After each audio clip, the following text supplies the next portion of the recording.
işləmişəm. Yəni bu halı burada mən nəyisə dramatikləşdirməyinizə ehtiyac görmürəm. Maraqlıdır ona görə ki, tanıyaq, bilək və ölüm haqdır. Ölüm hər birimizin başına gələcək. Bundan kimsə sığortalanmayıb. Amma dediyim kimi, əgər videolarım narahat eləyirsə sizi, ki mən yenə zaman-zaman xəstəliklər haqqında danışacağım, bəzi xəstəliklərin yaranma mexanizmini, bu kimisə incidirsə, lütfən videolarımı ötün və kanalımı da izləməyin.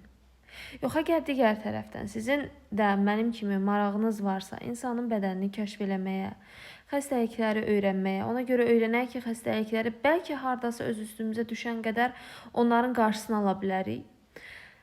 Və bu kimi şeylərə marağınız varsa, videolarımı da izləyin, fikirlərinizi də bildirin.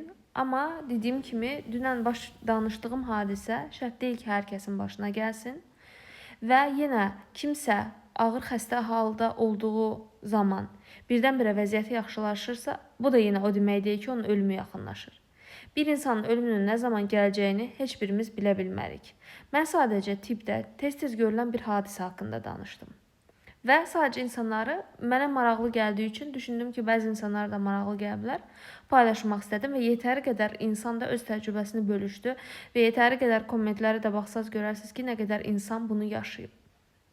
Uzun sözün qısası, əgər kiminsə fikirlərinə açıq ola bilmiriksə, əgər yeniliklər bizdə narahatçılıq törədirsə və biz qarşı tərəfə qarğış eləmə potensialımız varsa, lütfən o videonu ötün keçin.